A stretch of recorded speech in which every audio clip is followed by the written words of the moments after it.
Барлық әлем прикольшкен сәлем. Қалайсыңдар достар? Көптен бері осылай камераның алдында сөйлемелі көп болды негізі осылай. Көп болды дегенде бір жыл ғой всего лишь. Ең соңғы рет мен деген өйстіп 2021 жылдың қорытындысында сөйтіп сөйледім. Білесіздер ғой, мен айттым, мен осындай рубриканы әр жыл сайын түсіріп тұрамын деп. И вот, мұны уже 3-ші жыл өйстіп тұрайын деп отқаным. Осы жыл мен үшін ең керемет жыл деп айтсам да болады, себебі көп нәрсе өзгерді. Менің видеома қош келдіңдер енді. Но енді көп созбай мен бастай берейін. 2022 жыл. Қалай болды? Gucci gang, Louis gang, Fendi gang, Dolce gang, Sachi gang, Prada gang, lot of gangs. I don't really fuck with no brand names. Joan about to go on a rampage. They don't wanna see me let the chopper bang, yeah. Get this bitch jumping like Shabba Rank. What's a little pump to a rocket flame, yeah. Turn your pink dreads into pocket change. 2022 жыл. Қалай болды? Менің бірінші алғашқы сол 2022 жылдағы жетістігім ол мен тірі қалдым. Ну, білесіңдер ғой, қаңтар кезінде жағдайлар білесіңдер барлығын. Мен тек болды сол кезде. И мен сол кезде Алматыда қалып қойдым. Сеч ұстамады, интернет жоқ болды. Қазір барлық адамдар бастабайт етіп жатыр. Митинг үшін, бірдеңе газ үшін, 50 теңге үшін. И сол үшін мен видео түсіріп, естелік, интернет жоқ. Нифига. Отырмыз, бәріміз бір-бірімізбен сөйлесе алмай даже. Әркім өз шаруасымен. Біреу макияж, біреу карта, біреу сотка сөйлесіп, біреу жатып ұйықтап. Мен отырмын арабскиймен. Мен не істерін білмедім сол кезде. Өйткені бүкіл адамдар өз үйлеріне қайтып отыр. Мен қалып қойып отырмын жалғыз. Еще террористер общагадан жаулап отыр деймін, білмеймін. Мен сол кезде общагада тұрдым, общежитияда. И реально не болды, уайым болды. Сол кезде мен не істедім енді? Тірі қалдым, әйтеуір шүкір. Достар, қазіргі неміз жағдайымыз осындай. Дала тұман. Как будто бұл тұман бірдеңе болып отыр мияқта. Ән айтып. Как будто осы тұман ситуацияға сай болып тұр, Алла тағала кәдімгі тұманды не істеп, не могу описать, короче. Тұман қатты. Слишком қатты тұман. Көп жағдайлар болды негізі сол кезде бар ғой. Паника болды негізі шыны керек. Натуре мен ашаршылық болып қалады деп ойладым Қазақстан. Осыдан кейін Қазақстан прежде болмайды деп. Но жоқ, әр қиыншылықтан кейін жеңілдік бар. Сол үшін соның барлығы аяқталды. Енді екінші событие осы 2022 жылдың. Мен деген Ақтауға бірінші рет барып қайттым. Бірінші рет барып қайттым дегенде Ақтауға оралдым қайтып оқудан кейін. Оқуға бардым бірінші рет. Қасқа не деп отырмын, оқуда болып Ақтауға қайттым жақындарымды көруге. Натуре сағынады екенсің, көп күн көрмесең, көп ай көрмесең жақын жандарыңды. Сол ол кезде мен шашым ұзын болды кәдімгі. Ақтауда мен деген достарымды көріп қайттым. Вы гангстеры? Нет, мы казахи.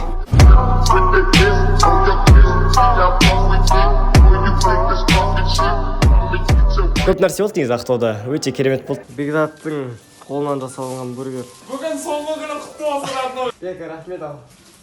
Кейін айтарсың, ардақ қорғасын. Көріп қайттым да, 2 аптадан кейін 1 апта деген кетіп қалдым. Ну, солай енді, қайтесің енді, мен деген сол кезде жұмыс жасағым келді қатты. Кейін 3-ші событие осы 2022 жылда мен деген жаңа общагаға көштім. Ну что, брат? Прощай. Бұрынғы общагадан кетіп қалып, жаңа общагаға көштік біз достарымызбен. Точнее, Бержанмен. Қайдан аналар табатын ал, өзім бәрін біліп ал, қара көрші бала, уже бәрін біліп алды, бәрін біліп алды, бәрін біліп. Так, достар, бұл біздің жаңа общагамыз. Бұрынғы общага мынандай еді, комендантский час бар мияқта. Мияқта Wi-Fi бар дейді ғой, да, Иса? Мияқта Wi-Fi бар 1+. Ол общежитие қаланың ортасында. Ну, прям натуре ортасында. Біз деген негізі қаланың көтінде тұрғанбыз, по идее. Еще мияқта, біз центрдеміз, біз қаладамыз. Ал анау общагада, бұрынғы общагада қалан шетінде. Біле битмен жоқ дейін ақтық дейін ман десең менің атым Антони Хопкинс. Тоқылдан қара тілім болтайым соқтың кеременді көп дейін болтайым. Соқсыз қаптап тіл сақтап келемін бірін аттап бойды баптап бір қабірін жұптап сабыр сақтап қара мен мақұлдат қасында қара хоуми. Сен флоу мүліктай, мен флоу майғыртай, мен төбеге жоң. Это такое облегчение болды негізі, себебі сол общежитияның қасында магазин бар, кафе бар, кинотеатр, торговый центр, бәрі бар ана жерде. Не керек душаға? Сол бар, барлығы бар. Барлығы ұнады сол общагада маған. И мен қазір сол общагада тұрып жатырмын. Бірақ бұйыртса сол общагадан көшіп кетемін мен. Себебі біз уже өстік одан. Келесі жетістігім ол мен деген 2022 жылда көптеген адамдармен таныстым. Прям көп адамдармен таныстым мен осы жылда. Ол үлкен опыт болды мен үшін. Мен деген соңында айтармын. Кімдермен коллаб жасағанымды, кімдермен видео түсіргенімді, соның барлығын соңында айтатын боламын, достар. Келесі жетістігім мен осы жылда TikTok-тан 100 000 подписчик жеттім. Достар, рахмет, біз деген наконец-то 100 000 подписчикке жеттік. Кет тұры ұятсыз. Сол рахметімді айтам сендерге, рахмет. Алдыңғы жылдық қорытындыда мен де айтқан болатын 100 000 подписчикке чуть-чуть қалды. И вот сонымен содан кейін 100 000 подписчикке жеттім, шүкір. Білмеймін өзі қалай жиналып қалғанын, осылай тез подписчик жинау үйренісі болған жоқ маған, но все равно рахмет барлығыңа, тіркелгендеріңе. Сол TikTok-тан қарап отқан адамдар менен қарап отқан болса, осы сияқты рахмет. Осы жылда Бақшанмен таныстым. Ол тірілей таныстым, прям көріп бір-бірімізді видео түсіріп, коллаб болып. Жоқ, біз Бақшанмен оған дейін таныспыз. Просто оған дейін келіспей жатып біз деген ВК-да сөйлесетінбіз, ютуберлер чатында. Осы жылы мен онымен бірінші рет көрісіп таныстым бүйтіп. Бақаның арқасында мен деген көптеген Instagram блогерлермен таныстым. Расул, Юрабас, Бекарыс, сол Амир. Амир тиктокер, по идее. Ладно, веселиться еттік, бірге қыдырдық, бірге қудық. Мен солардың көмегімен мен деген қалай бартерге тамақ ішу керек екенін үйрендім, әйтеуір қалай сөйлесу керек екенін үйрендім. Бартер жайлы сөйлессек, мен осы жылы көп бартерге тамақ іштім. Бартерге тамақ іштім дегенде қалай ол? Типа бартер деген қалай? Мен деген кафелерге реклама предлагать етемін, мен сендерді Инстаграмға салам, ал сендер маған тамақ беріңдер взамен деп та. Мен сөйтіп сушиларға көп жаздым. Өйткені ақша жоқ болды тамақ жеуге. Но енді бірінші рет опыт болған соң сол жаздым. И прикиньте, бір кезде жауап берді ғой суши адамы. Давай жібереміз деп. Ол күні менің қарным ашты. Конкретно қарным ашты. Досымның да қарны ашты. И тағы бір досымның да қарны ашты. И досымның қасындағы досымның да қарны ашты. В общем, бәріміздің де қарнымыз ашты. Бір кезде есік қағады. Бұл кім екен? Ашып қалсам Ями Маки Алматы екен. Ями Маки? Ями Маки. Ями Маки? Кстати, доставкасы тез келді. Мен білмеймін, мен қатты тырыстым бартер үшін. Жаман қатты тырыстым, видеоның сапасын күшті қылып алып. Қайырлы күн. Көп адамдар суши пиццаларды неден және кімнен тапсырыс берерін білмейді. Ал ең бастысы қол жетімді бағаға.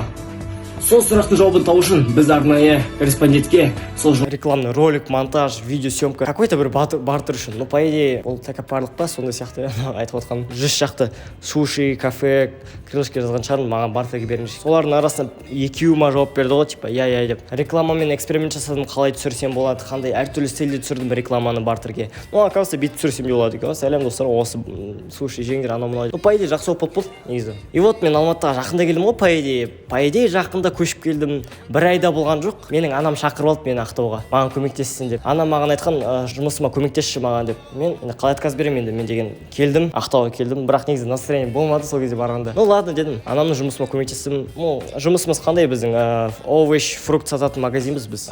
Сол жақта көмектестім, фасовать еттім, кассамен жұмыс жасап үйрендім.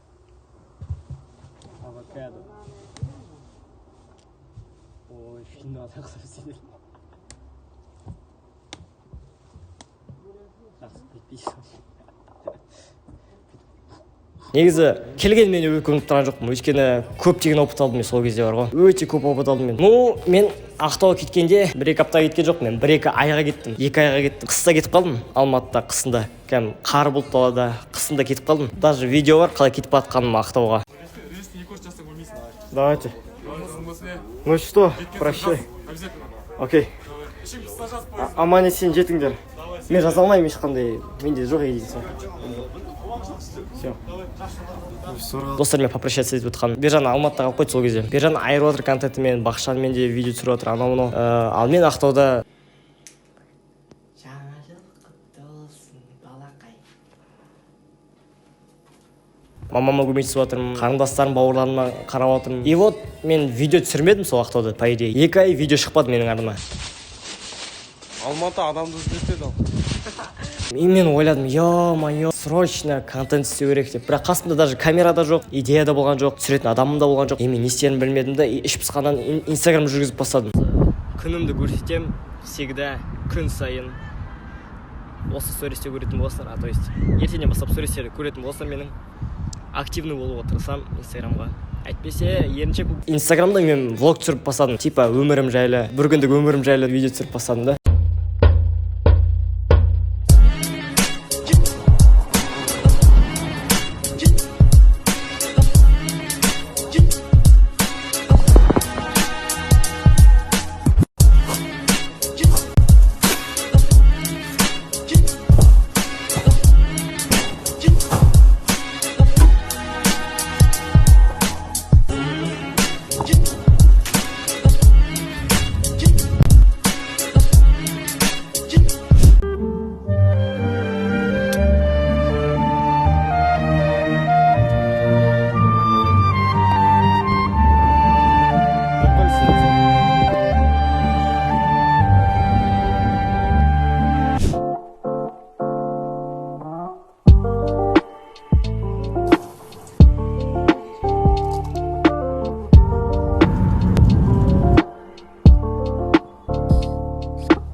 Осы жылы мен класстастарымды кездестірдім. Ё-моё, білмеймін, мен өз-өзімді бір түрлі сезіндім класстастарыммен кездескенде бар ғой. Неге екенін білмеймін, өзімді кедок сезіндім ба, адамдармен дұрыс общение істей алмай тұрмын даже мен бар ғой. Бұрында класстастарыммен жақсы общение істейтін адам, осы жылы что-то бір түрлі сезіндім өзімді. Кедок сезіндім ба, білмеймін. Кім білмейді, мен деген 9-шы класстан шыққан жоқпын. Мен 10-шы класстан шығып кеттім, 9-шы класс аттестатымен. И класстастарым 11-шы классқа алып қойды да, мен жалғыз сол кетіп қалдым. И бәрі мен келген кезде барлығы бүйтіп таң қалды да, бүйтіп таңғалып қарады да маған. Білмеймін, әйтеуір өзімді бір түрлі сезіндім. Сол кезде 8-ші наурыз болды, уже наурыз болып қалды. 8-ші наурыз болып қалды, қыздар мерекесі. И мен кездесуді шештім мен класстастарыммен. Ақша қосып, давай балдармен отырайық, қыздармен бірге отырайық. Келдім, кездестім.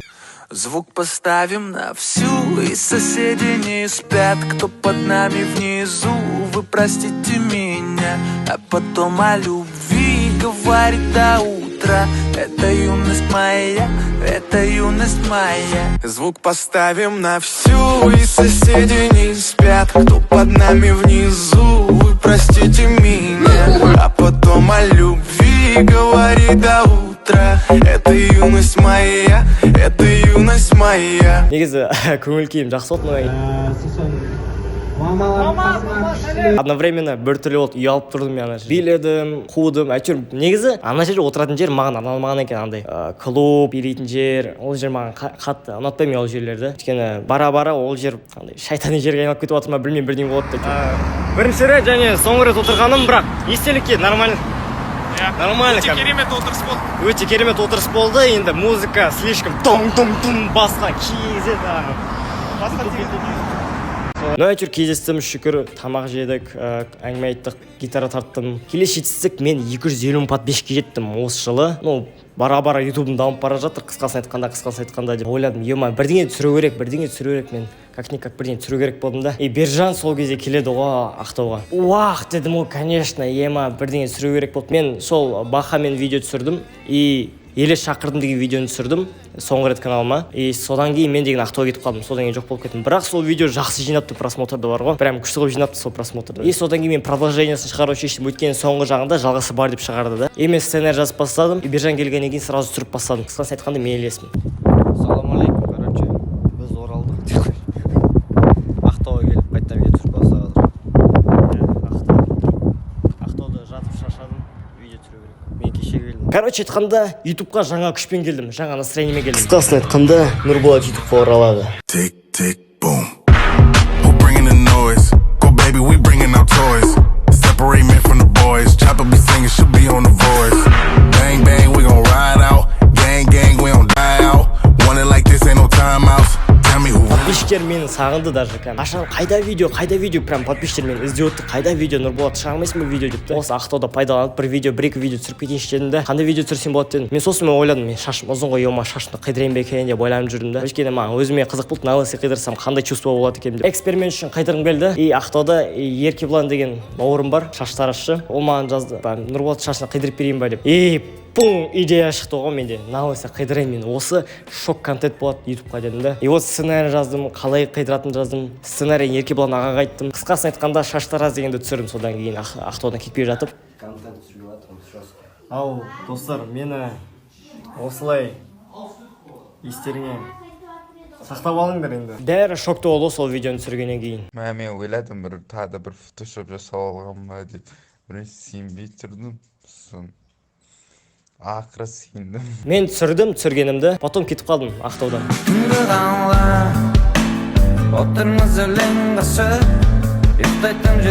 Ол кезде Рамазан айы болды, барлығымыз ораза ұстадық. Мен видеоны аяқтамадым, мен берілмей жұмыс жасадым сол видео. Мен сол видеоны пойызда монтаждадым, қысқасы айтқанда шаш тараз дегенді. Мен кино қарап жатсам, мына лысый башка мына жақта видео монтаждап отыр. Не дейміз сен? Давай. Пойызда монтаждадым, ё-моё, қандай уақытты босқа кетірмейтін баламын мен деп. Түм сценарий көп жаздым мен бар ғой сол кезде. Сценарий маған жазу керек болды, көп идея жазу керек болды маған сол кезде. Қысқасын айтқанда қандай түсірсем болады, анау-мынау, чтоб зрительдер көп қарау үшін дегендей сияқты қылып түсіріп. Алматыға келдім, Алматыға келсем жаз екен ғой Алматы деген. Ё-моё. Мен білесіздер ғой, мен қысы кетіп қалғанымды. И келсем мен жазда келіп тұрмын ғой ана жаққа. Уже жаз ана жақ жанып жатыр прям. Мынандай немен жүрмін ғой мен водолазкамен. Кеткенде қыс болды, келгенде жаз болды. Вот, короче, я мен ана жаққа сөйтіп сөйтіп.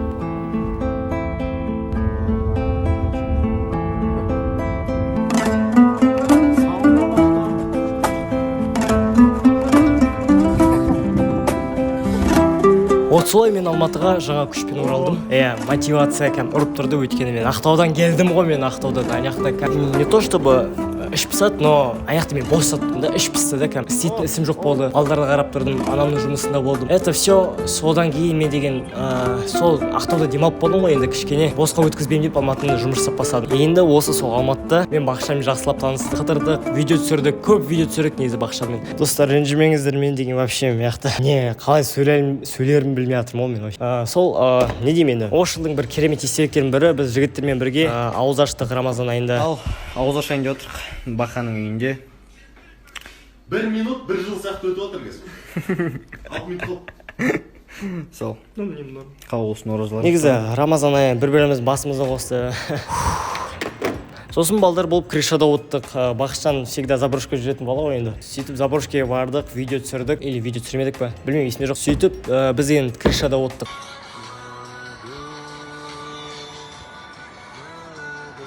Керемет моменттердің бірі деп айтсам да болады. Музыка қосып, армандап, қаланың әдемі светтеріне қарап, Алматының түніне қарап, сөйтіп оттық балдар болып. Осы жылда мен көп қыдырдым негізі бар ғой. Көп демалдық. Осы Алматыны көріп қайттым. Бақытжанға рахмет, осы аквапаркта бізді шақырды, Бержан екеумізді. Сол жерде жүрдік, жүздік, баняға оттық. Сол жақта аузымызды аштық тоже. Осы жылы менде көп выгорание болды негізі бар ғой. Видео жағынан күнде ұйықтап қалып жүрдім. 5-ке дейін ұйықтайтынмын ғой мен даже. Кешке 5-ке дейін ұйықтап қалатынмын мен де. Кеш ұйықтап, кеш тұратынмын.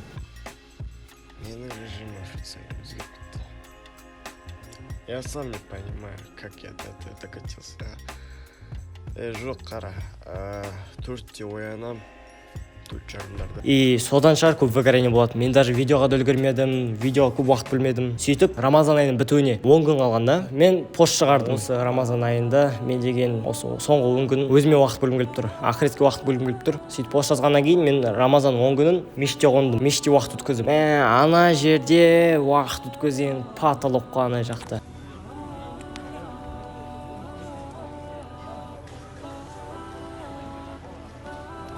Какая атмосфера, а? Шарм. Сухур. Кайфа аля. Саған күшті кәм ораза ұстасаң сол. Имамның артынан үйіп тұрасың. Аллаху акбар.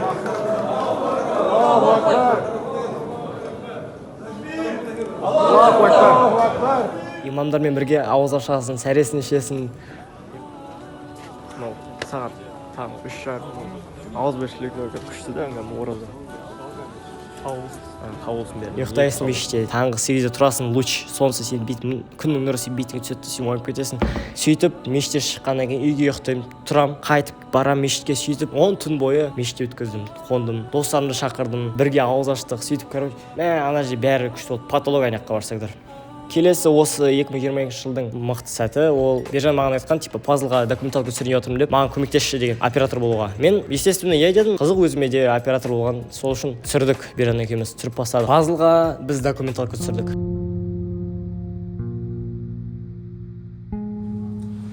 Сәлем достар, сіздермен бір Пазл лайв арнасы. Менің есімім Али, менің есімім Адыл. Ал видеоны түсіріп тұрған. Түсірмей тұрған да алмасы. Біз оған дейін де пазлдармен кездестік 2020 жылы. И осы жылы біз бірінші рет кездестік ау деймін сол кезде. И керемет болды сол кезде. Офистеріне бардық, видео түсірдік, мықты инсайттар айтты бізге олар. Осы жылда мен уақытты өте жақсы өткіздім. Блогер достарымызбен бір-бірімізге идея бөлістік, бір-бірімізді сол кездескеннен кейін шабыттандырдық. Түнімен қыдырдым. Мен негізі ондай адам емес едім, по идее, Ақтауда. Көргім келді түнде қалай қыдырсам не болады деп анау-мынау. Кейін мен Қуанғали арнасына қайтып оралдым. В общем, мен не айтып едім. Сәтсіз кадрлар бар емес пе менің съемкамдағы. Соларды мен ютубқа шығарып бастаймын тағы да. Қайттан шығарып бастаймын сәтсіз кадрларды. Өзім үшін қызық деп ойлаймын. И сол жаққа қайттан сәтсіз кадрлар салып бастадым. Сәтсіз кадрларды салып бастадым. Негізінде мен қойып кеттім сол сәтсіз кадрларды салуды. Потом салып бастадым кейін. Андай күлкілі қылып салуға тырыстым сол моменттерді. Осы жылы мен Бақытжанның үйінде көп болған шығармын. И сол үшін мен Бақытжанға рахмет айтқым келеді. Бақытжан, саған рахмет үйіңе қондырғаныңа, үйіңе шақырғаныңа, үйіңе концерт түсіргеніңе, сенің үйіңе, қасқа, сенің үйіңде контент түсірген кезгеніңе бәріне рахмет Бақытжан. От души, брат. Бақ, айтшы. Шабаду. Не ғой? Өлең ғой, өлең. Но на данный момент мен қазір Алматы қаласы Бақаның үйінде. ас болсын. Сен болмасаң білмеймін мен қай жақта түсірерімді білмеймін, қай жақта қолым кетерін білмеймін. Вот Бақытжанға үлкен рахмет айтқым келіп тұр да. Осы контент көбісі Бақытжан үйінде түсірілгенін байқаған шығарсыңдар. Осы жылы ютуберлермен көп кездестік, блогерлермен көп кездестік. Антикафеде көп оттық қой, короче, антикафе. Так, достар, бұл антикафе. Короче, келіп тұр ютубер. Ассалаумағалейкум. Бұл Ержан, бұл Нұрлан, бұл мен, бұл Рамазан, кофе, караоке. Рифма кетті ғой. Короче, бұны деп айтып тұрасың, короче. Антикафеде көп жиналатынбыз біз ол кезде бартерге ма, ақшаға ма, білмеймін. Кофе ішіп, түнімен ұйықтамай, әңгіме айтып, PlayStation ойнап, теннис ойнап, әйтеуір. Просто қыдырдым мен осы жылы, көп қыдырдым. Осындай антикафе дейтін жерге келдік. Блогерлермен. Да. Да. Мен себя қойын, бірақ сол қыдырған арқасында мен бір затты түсіндім. Көп қыдыру керек емес екен. Көп қыдырып керек емес вообще. Ол сені бүлдіреді, ол сені бұзады. Қыдырсаң болады только когда сен қатты көп жұмыс жасадың и саған бір демалыс керек болып тұр. Сол кезде қыдыруға болады бірлет. Сендер айттым ғой, осы жылы мен көп бартерге реклама жасадым деп. И вот мен деген Кекс Group деген компания бар емес па? Саламбро шығаратын, Ай Чикен, анау Халслайс шығаратын компания. Соларға жаздым мен сендерге бартерге реклама түсірейінші анау деп. Олар согласие берді. Кейін мен соларға бартерге реклама түсіріп бастадым. Ол күні мен ойын ойнап оттым. Bir кезде мен досым келді. Мен онымен амандасуды шештім. Салам бро дедім. Досым сол кезде таң қалды. Ал мен ол не үшін таң қалғанын түсінбедім. Досым маған сен енді менің досым емессің деді. Ол мен қоса полиция келді. Не болып кетті өзі? Полиция маған сен сотталасың деді. Себебі досыңмен дұрысып амандаспаған үшін. Қалай амандасу керек енді? Ол маған бургер берді. Сол бургерді досыңа бер деді. Бердің бе? Бердім. Нені бердің? 570 бургер бердім. Не бургер? Білмеймін. Оқысайшы енді. Салам броның бургерін. Стоп. Чё? Бургер, фри хот-дог, круглые сутки, круглый год. Там татсаң ол базар. Көп шығардым мен оларға, реклама бар ғой. Ал мен болсам оларға ай-яй-яйдың сушиларын әкелдім. Ай-яй-яй, суши мен чикен ба мә.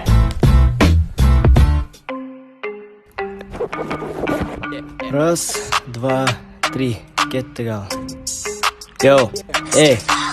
Ай-яй-яй, чикен бауырым қарның ашса же. Бұл ас сенің әр мерекеңе қажет. Жемесең жемей ақыл өзім жеп қоямын бәрін. Артына өкінесің, что керек болады дәрі. Дәмді чикен, не тауық, ол тауық, не ол тауық.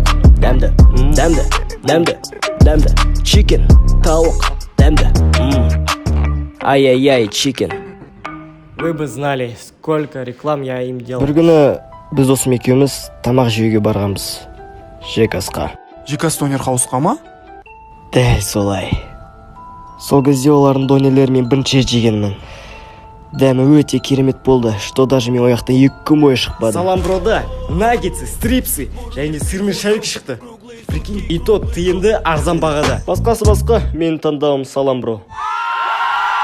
Бір обидно то, что это просто бартер. Мен сол осы рекламаларға бартер үшін түсірдім. Негізі, по идее, мынандай рекламаларға ақша төлеу керек те маған. Но ничего, это просто опыт болды. Опыт болды, мен сосын қойдым оларға бартерге реклама түсіруді. Кейін осы 2022 жылда мен деген аватаркамды өзгерттім. Инстаграмда, тиктокта авамды жаңарттым. Әдемі аватарка болды, негізі типа версия 2 ма сондай сияқты. Мен сендерге айттым ғой, осы 2022 жылдан Нұрланмен көп общение жасап кеттім деп кәм. Видео түсіру арқылы біз дос болып кеттік. Ол мені дәм сезгіштерге шақырды. Білесіңдер дәм сезгіштерді. Нұрланның рубрикасы, которая көп затты жейміз, біз бәрін дәм татамыз, потом өзіміздің ойымызды айтамыз сол жайлы.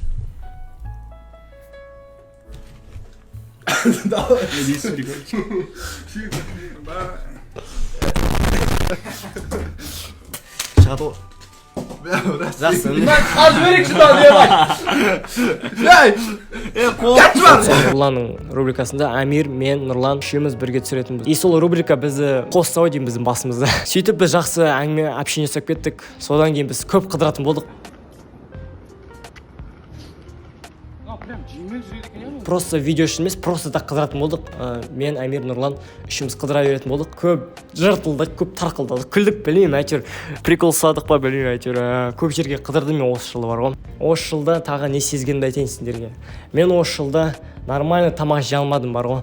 Ну то есть жедім нормально тамақ, кәдімгі күшті қылып жедім, но кейбір кездерде болды, типа нормально тамақ жемеген, питаниям нашарланып кеткен. Өйткені видеоны күнімен түнімен монтаждадым да, просто нормально тамақ жеуге уақыт болмады менде, и все. Тамақ жедім, самса жеген шығармын, самса шоколад жеген шығармын, но былай отырып бір жерге отырып тамаша етуге уақытым болмады. Себебі мен деген көп уақыт бойы видео түсірем, сол видео түсірген шаршап кетем, шаршап кеткеннен кейін ұйықтап кетем, тағы да тұрам, видео монтаж анау мынау. И вот барлығын не істеу қиын болды маған. Мен даже көп ұйықтамағаннан жынды болып кеттім отырған жерімнен. Ха-ха, сендер мені ұйықтап қалды деп ойладыңдар ма? Жоқ. Мен уже ауыстым, есім ауысты менің. Жынды болып кеттім мен. Бітірдім әйтеуір, шүкір. Альхамдулилля, бітірдім. Ема, это хардкор вообще. Я никогда не делал все дела одновременно вообще. И видеомонтаж, и реклама жайлы, и вообще қазір жұмаға баратынымды ойлатып, мен қазір қалай тайм-менеджмент болады. Тағы да осы жылда бір жетістік ол мен мультикке кіріп кеттім деп па. Мен қысқасын айтқанда мен мультиктеме деген видео түсіргем. Видео түсіргем дегенде қалай ол видео түсірген де жоқпын, просто видео шығардым. Мен Нуранетке жаздым, Нуранетті білетін шығарсыздар, сол керемет аниматорға жаздым. Маған видео, по идее ол өзі жазды маған. Мен саған көмектесе аламын, егер керек болса көмек депті. Сосын мен айттым, давай бір күні саған жазамын деп. И бір күні жаздым оған. Маған көмек керек болып тұр. Мен қысқасын айтқанда мультиктеме деген шығарғым келіп тұр деп. Ол давай деді, жасап бастадық біз. И вот мен қысқасын айтқанда мультиктеме деген видео шықты. Мына жақта қарап кетсеңдер болады. Осы жылы демей ақ қойын, енді осы жазда мен көп пробежка жүгірдім. Примерно бір 20 күнде жүгірген шығармын. Или 16 күн бөліп жүгірдім. 2 апта жүгірдім мен пробежка. Таңғы 4-те, таңғы 5-те тұрамын. И лестница бар ғой біздің общежитиемізде. Бір мініп түсіп мен жетіреді. Менде сол арқылы дыхалка көбейіп кетті. Шаршамайтын болдым. Тез жүріп бастадым. Сол арқасында мен тез жүріп бастадым. Лестницаға көтерілген кезде достарым шаршап отқанда мен шаршамай тез мініп кететін. Денсаулық жылы деп айтсам да болады осы жылы. Осы жылдың бір керемет жетістігі, ол жетістік деп айта аламын ба білмеймін. Осы жылдың керемет покупкасы ол мен ноутбук сатып алдым. Что это такое? Это что-то нечто, ё-моё. Ага? Что за Lenovo? Вот пугалмын. А? Да ну! Вот пугалдың ба? Маша, күшті. А что, отке? Кто раз он ноутбук, который хотел? Вау. Вчера вспомнил. Ол менің армандап жүрген ноутбугым прям. Махаббатым менің, конечно, но... Ну, прощаемся, ба?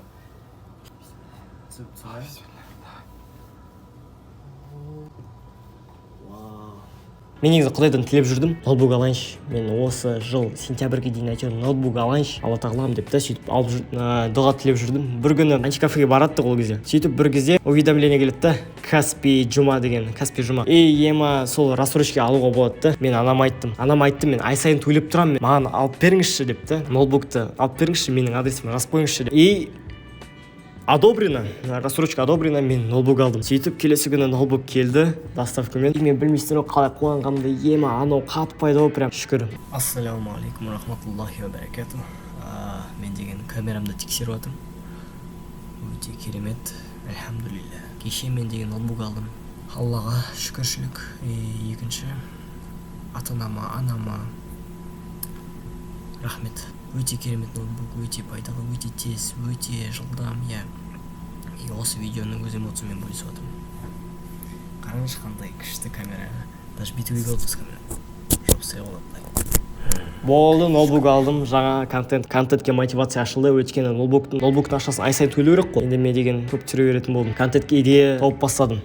Ноутбук алдым, енді мен контент түсіру керек болдым. Қандай контент түсірсем болады ноутбук алғанда? Қандай контент түсірсем болады, чтобы монтажы андай қиын болуға, чтобы мен компьютерімді, ноутбугымды тексеру үшін. Мен сосын барып Таразға кеттім. Нұр Ченелға жаздым. Нұр Ченел қарап отырсаң, ассалаумағалейкум. Нұр Ченелға жаздым. Либо Нұр Ченел айтты маған, либо мен оған айттым, коллаб түсірейік деп. Сөйтіп, мен айттым оған, GTA нөмірде давай түсірейік деп. Ол давай деп келісті. Мен сосын Таразға кеттім. Себебі ол Алматыға келе алмады, мен өзім бардым оған. Таразды көріп қайтайын деп. Таразға кеттім, видео түсірдім сонымен бірге.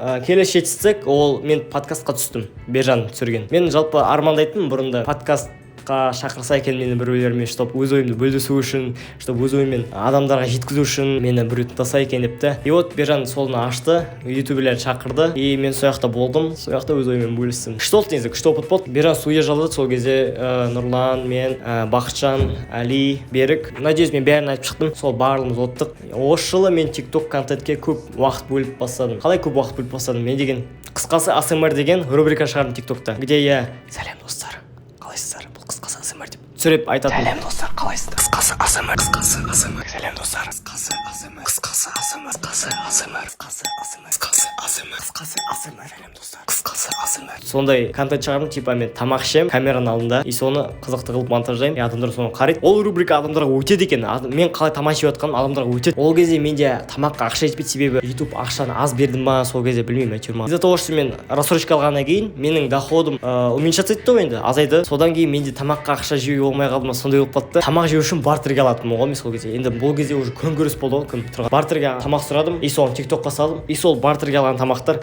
500 мың миллион просмотрға өтіп жатты ғой. Ема дедім сол кезде. Ну ладно дедім, фиксим. Қайырлы болады дедім. Келесі жетістік ол 300 мың подписчикке жеттім мен каналымда.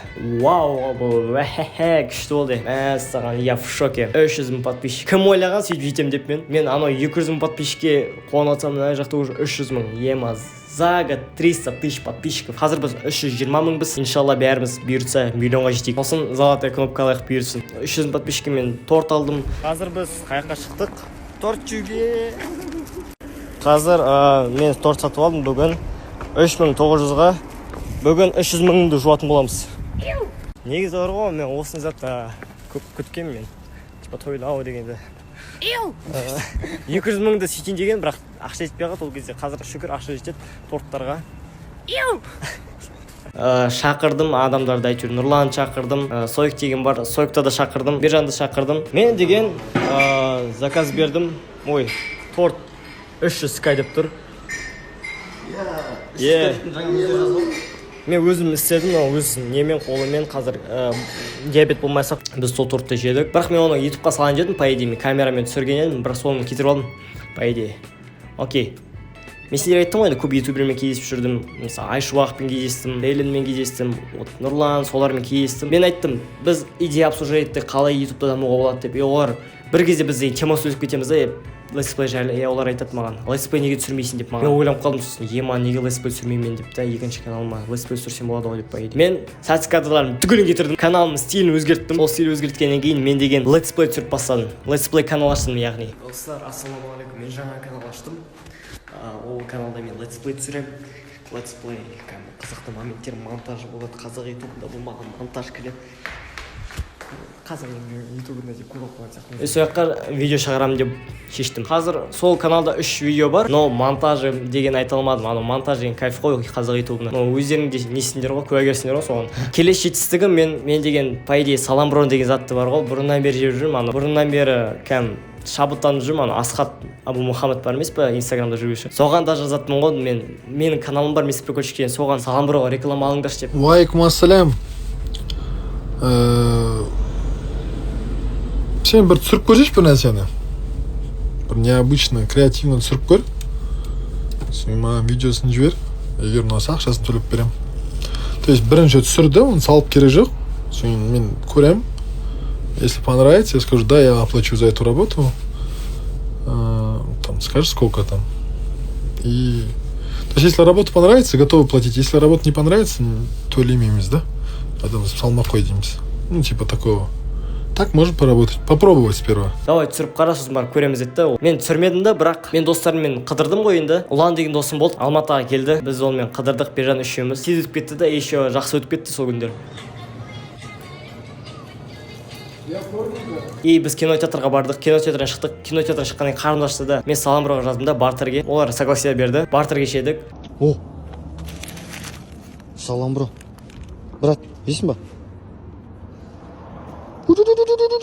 И сол бартерге түсірген рекламам 1 миллионға өтіп кетті ғой. Кейін маған Саламброның менеджері жазады, брат, давай договоримся, давай біз саған төлеп тұрайық ақшаны. Аптасына түсіріп тұр бір видео TikTokқа, біз саған сол үшін ақша төлеп тұрамыз. Мен окей деп келістім. Базар жоқ, сол кезде бар ғой. Саламброның типа амбассадор болып кетті десем деп айтсам болады. Ема базар жоқ. Өйстіп шүкір, Алла тағала береді ризықты әр адамға. Өйстіп просто шыдау керек, сабыр болу керек мияқта мынандай кезде. Это был полный кринж, друзья мои. Это был полный кринж. 1 сентябрь, 1 қыркүйек. Мен колледжге көп уақыттан кейін қайтып келдім. Құттықтау сөзі колледж директоры Алексеевнаға беріледі. Колледжге бардым, колледж қатты ұнаған жоқ. Мен бірнеше күн бардым, бірнеше апта бойы бардым. Білмеймін, маған қиын болды. Сол жақта совмещать ету, YouTube пен колледжді совмещать ету маған қиын болды сол кезде. Доходым одан сайын түсіп кетті сол кезде мен. Бірақ по идее прикол болды сол колледжге барған. Маған өзім қызық үшін бардым. Көптен бері көрмеген группаластарымды көрдім.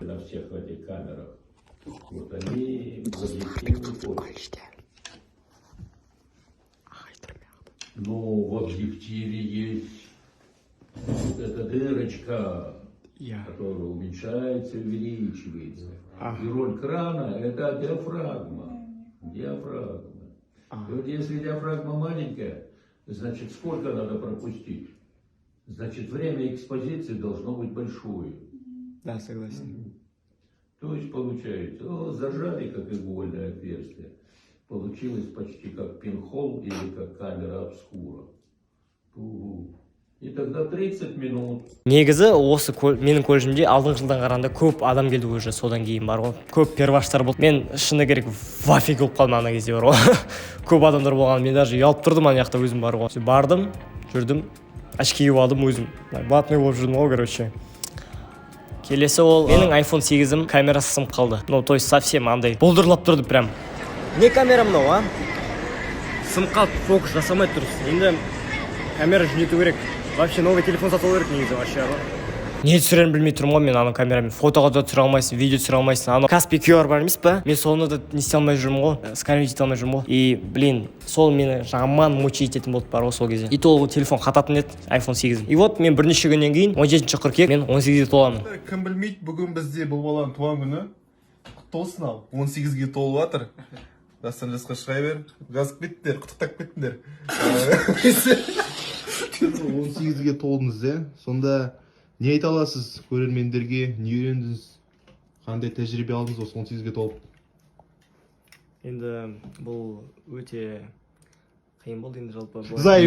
Бой. Мен 18-ге толдым. Гакку фестиваліне бардық. Сол кезде болды. Мен туған күніме орай Гакку фестивалін не істеді ғой, білесің ғой. Концертте шығасың. Солай ма?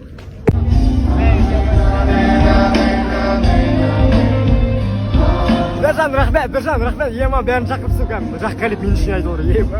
Кейін бірнеше күннен кейін Нұрлан мен Амир үшеуміз далада жүрдік. Қуып өзімізбен өзіміз ұйықтамай дәмсіз кештер түсірдік по идее сол кезде. Далаға шығып кеткеннен кейін душевда әңгіме айтып отырдық та сол за столом. Не бар? Скамейка бар, сол жақта отырдық әңгіме айттық. И бір кезде iPhone 14 жайлы әңгіме кетеді ғой. Нұрлан, Амир сол кезде iPhone 14 сатып алғысы келді. iPhone 14 Pro Max. Сосын мен ойладым, ема мен де сатып алайын ба депті. Олар маған қарады екеуі, сен натуре алып шеш дейді да маған. Натуре алып шеш, анау телефон iPhone 8 камерасы сынды. Сосын мен ойладым, қалай аламын деп. Хотя можно дедім да мен. И как раз мен 18-ге толдым ғой. Мен рассрочка ала аламын өзім. Анамсыз. Мен сөйтетін болдым. Бүгін біз дейтін Нұрболаттың рассрочка алып жатқанын көріп жатырмыз. Вообще, завод сетпей көресің, Нұрболат, давай. Видео түсір енді, до конца видео түсір. Тіркелеміз. Жауап келу керек қазір бірнеше уақыттан кейін Нұрболатқа рассрочканы одобрить ете ме, одобрить етпей ме, қазір білетін боламыз. Сіздер болсаңыздар, лайктарыңыз басшырыңыздар және арна жазылыңдар, маған болсаңдар. Келесі кездескенше. Сол күні мен iPhone 12 сатып алдым. iPhone неше ма? Сен қандай iPhone, қандай цвет, қандай гигабайт, тез айтып жібер. iPhone 12 128 гигабайт. Анор таңғалды ғой, даны 12 ма? 12? 128 гигабайт қара тұрып. Ағын алсай бауырым. Или өзің білең. Бірақ ағын жынды көрейін. Мынаны кішкене көбейтін, болмайтын. Көбейтін. 400 мың десейші. 400 мың дейін ба? Қарамайды ғой. Қарамайды ғой, 400 тексеріп атпайды. Просто, 170 саңа бермей қойы мүмкін саған. Мен негізі по идее 11 алайын деп отыр едім. Анор мені 11 алайын деп отыр деп ойлады да, мен 12 сатып алдым. Анор таңғалды, неше гигабайт, 128, базар жоқ деп кәдімгі. Это спонтанное решение болды, достар. Мен деген планировать еткен жоқпын ондайды алып. По идее ойладым, мен iPhone 8 мен жүретін шығармын деп, бірақ жоқ, спонтанно алып алдым. Кейін колледж маған айтқан военкоматтың қағазын әкел деп маған справкама.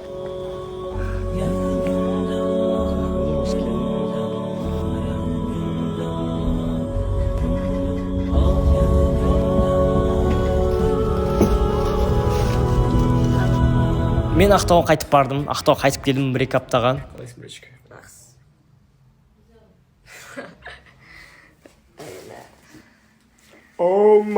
Военкоматтың шаруаларын бітіруге. Сонда Еговтың шаруаларымен жүрдім әйтеуір. Жетіп бітірдім, шүкір. Ақтауда жүріп бітірдім военкоматтың шаруаларын. Мені алып кетпейтін не қылып, мен оқуда жүрген соң. бауырымның жұмысына келдік. Осылай шари береді. Солай, короче.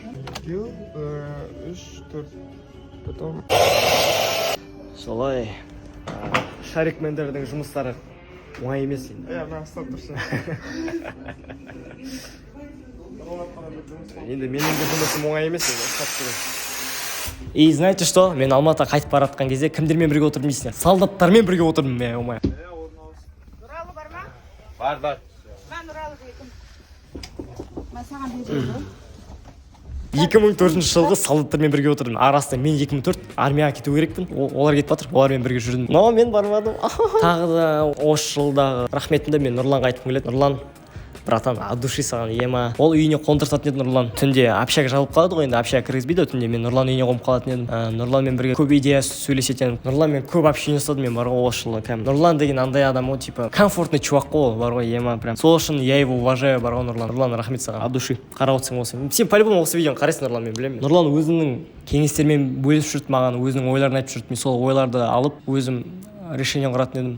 Осы жылы мен еще көп кітап сатып алдым. Көп кітап дегенде 3 кітап сатып алдым. Самый богатый человек в Вавилоне сатып алдым. Тағы бір кітап сатып алдым, текст жайлы. И расскажи мне об исламе деген. Бәрін оқып шықтым, кроме текст жайлы. Пиши ленивая жопа ма, соны до конца оқи алмадым мен. Тағы да келесі жетістігім, ол мен 50 000 подписчикке жеттім. Қуанғали арнасында 50 000 подписчикке жеттім. Вау, өте керемет. Бұл походу летсплейдің арқасында. Летсплейлер көп жинап кетті, чем сәтсіз кадрлардан қарағанда летсплейдің видеолар көп жинайды екен. И вот я тогда прозрел, и летсплейді натуре түсіру керек деп. Келесі жетістігім тағы да ол тиктоктан 200 000 подписчикке жеттім. 200 000 подписчикке жеттім. Bir жылдың ішінде 100 000 деп жинап отырмын ғой мен, короче, солай ғой. Шүкір оған да. Шүкір. Мен значит дамып жатырмын деген сөз ғой. И тағы бір қуанарлық жағдай, осы жылы мен деген қысқасын айтқанда видеоның 50 бөлімін шығарттым. Достар, ассалаумағалейкум. Мені құттықтасаңдар болады, уже 50 000 подписчикке жеттік екінші арнаға. И тағы бір қуанатын повод, қысқасын айтқанданың осы уақытқа дейін уже 50 сериясы шықты. Болды, енді осыда отгул алмасам, енді бір аптаға бір отгул алуым керек, өткенде ми демалады. Но отгул дегенде былай, короче, не айтам білмеймін. По идее 48 бөлім шығардым, но бұрынғы 2 видеом бар, қысқасын айтқанда деген. Қысқасын айтқанда кішкентай кезінен түсірдім. Но по-любому мен соны осы жылы түсірген деп қабылдай беріңдерші. 50 бөлімін шығардым қысқасын айтқанда. Кейін мен общаганың подвалына көшіп кеттім. И сол кезде мен жалығып кеттім. Жалқау болып кеттім, мен ерігіп кеттім кәм. Натуре ұйқыбас болып кеттім мен ана жерде бар ғой.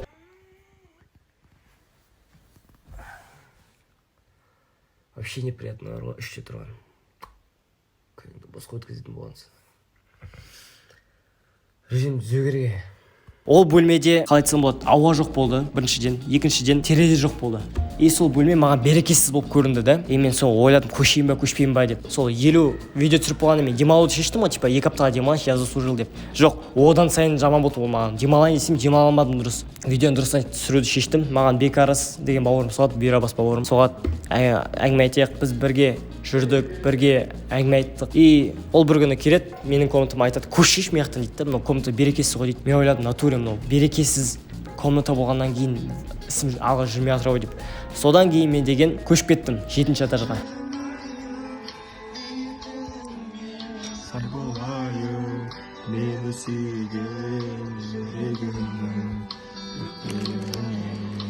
Зато балдармен, зато ауа бар, терезе ашуға болады. Бекарыс саған, Алла разы болсын бауырым. Рахмет саған. Бейрабас деген бауырым, аман бол. Не десем болады? Мен қазір сол общагада тұрамын. Бұйыртса осы жаңа жылдан кейін, иншалла, көшіп кетем жаңа квартираға, Бержан екеуміз, иншалла.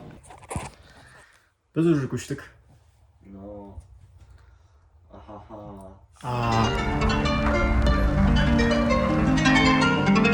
Однокомнатная хата, довольные ребята взяли 0,5 газировку с автомата, правда, дешевая правда, домашний базар. И осы жылдың соңғы жетістігін айтып жіберейін. Мен OneFitпен жұмыс істейтін болдым. OneFit деген сендердің ютубта шығатын рекламадағы OneFit. Солармен бірге жұмыс істейтін болдым мен. Спортзалға барам, бесплатно соларға видео түсіріп берем. Уже видео түсіріп тастадым. Қысқасын айтқанда спортзал деген сол OneFit арқылы кірдім сол жаққа. Сіз жоқ қарап кеттіңдер ме жақта тұрып. Боксқа бардым сол OneFit арқылы.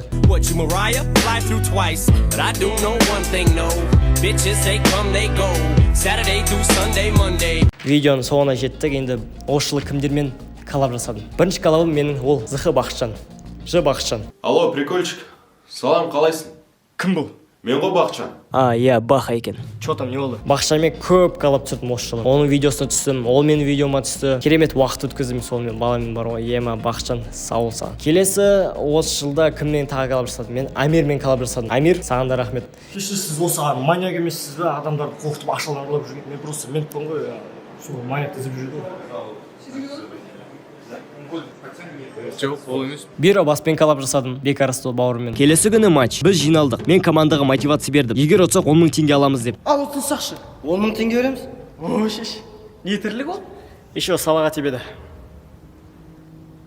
Оның видеосына түстім, видеочат рулетка, летсплейна. Ол да мен видеома түсті. Мен оның видеоны көмектестім, ол мен видеома көмектесті. Бір-бірімізге плечо-плечомен ол, короче. Қысқасы айтқанда, егіздер. Тоқтай!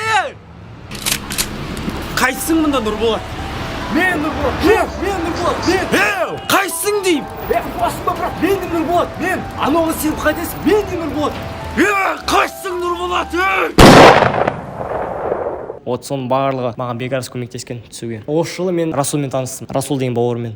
Расул, Алла разы болсын саған да. Ол баламен неше түрлі видео түсірдім тоже. Осы каналда бар. Қысқасын айтқанда мен кішірейдім. Қысқасын айтқанда мен ғашықпын. Досым маған бір сурет береді. Ол маған ақ керек қуама. Сол суретпен тренироваться ет деді маған досым. Сөйлес деді. Малғұмны в натуре. Сөйтіп күнімді өткіздім. Келесі күні. Бүгін менде свидание. Ол мені көріп қалды. Мен қуандым. Ол біртүрлі қарады. Біртүрлі қарады да тәбішкені алып мені ұра бастады. Мен уклон жасадым. Мен тоқта деп айқайладым. Ол қоймады. Мен тағы да тоқта деп айтайын деп жатқанда тәбішкені бір сала алмай ма? Еще Нұрланмен көп коллаб болды осы жылы. Үйіне кірсем ол біртүрлі болды. Тізесін құшақтап бір мультик қарап отты. Тәттіні көп жеген. Мен одан не істеп отырсың деп сұрадым. Ол маған аниме қарап отырмын деді. Нұрланмен бір жерде кездестім. Бір жерде келгенде достық плазада. Адамдар чоты толып тұрды. Ал мен не істерімді білмей отырдым. Кстати, мен аяғыма әдемі қызыл носки киіп алдым. Арман Сапиолда, легенда ютуба прям. Соның видеосына түстім Вайнна, то есть тиктоктағы. Сонымен достар, танысып қойыңыздар. Мынау ағылшын оқитын программа. Енді күнді ағылшынша үйренетін боламын. Достар, қосылғанда аралап күлдет, иә? Күнді айналысамыз енді ағылшынша. Көп трендке шықтым. Осы жылы мен деген көп трендке шықтым. Әрбір видеом трендте жүрді бар ғой. Мен соған мәзбін бар ғой, шүкір, альхамдулилля. Негізі, егер мен 2019-дағы Нұрболатқа қазір көрсетсем, мен қазір трендте жүргенімді көп. Мен прям шок болатын едім бұрында бар ғой. Бірінші трендке 50-ші, 45-ші орында тұрамын ғой. Трендте мен прям мәз болатын едім. Қазір мен любой видеом трендте жүрсе, трендте нормально деп қарап отырмын. Енді тағы бір айта кететін жайт, достар, мен осы жылы контентке прям ақша аямадым. Мен на полную тырыстым, чтоб качество жақсы болуына. Вот даже осы жерде мен жалдап отырмын ақшаға, чтоб видео атмосферный ламповый болу үшін. И осы жылы менің әрбір видеом әйтеуір бір 10 000 теңгеден басталатын болды бюджеттері. 5 000 теңге, 10 000 теңге болатын болды.